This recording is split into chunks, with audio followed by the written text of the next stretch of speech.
This is Wild About Utah.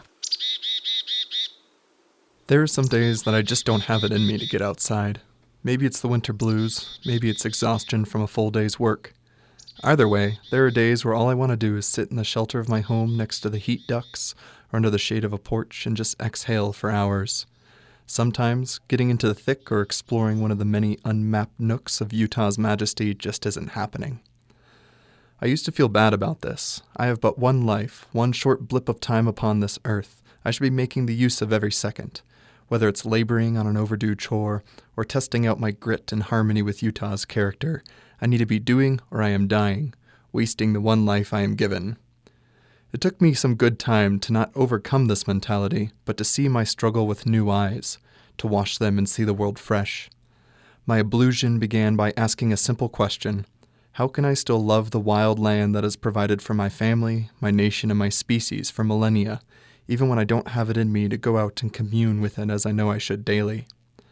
The answer for me was to find a way to appreciate and give in such a way that allows me great joy and relaxation, yet fulfills that higher narrative which only the world beyond human influence can provide. My answer was watching birds at my small backyard bird feeder. While it might not sound as exciting as fording a river while carrying my dog or summiting a mountain that still holds on to deep winter snows, again with my dog, it gives me a chance to still learn about the cut of my jib, to see what character I'm made of, and to see my place in the world, in creation, and in life.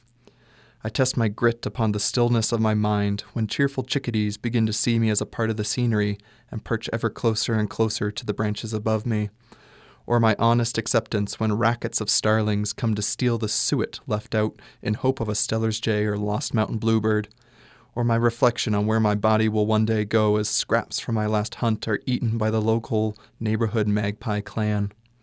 This is an activity I've dubbed Bird TV for those who will often find my attention turned suddenly from conversation with them to quickly confirming the flicker drumming on the feeder's home tree, marking its stake. Through the lessons of my wild neighbors and in my observation of them, I can still hold true to myself in seeking to commune with the real world daily. By watching Bird TV, I can learn the calls of different species, notice when they change with the food supply or weather, and reflect upon my place within this world and within this life. No narration but the sounds of the real world, alive and vibrant in front of me.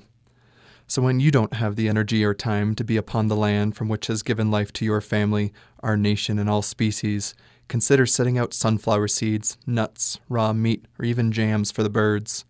Set them someplace you can catch yourself noticing who's visiting out of the corner of your eye through a window at any moment. And if another human asks as to why you're being distracted by what's outside and not by the usual glowing rectangle, just let them know that it's Bird TV.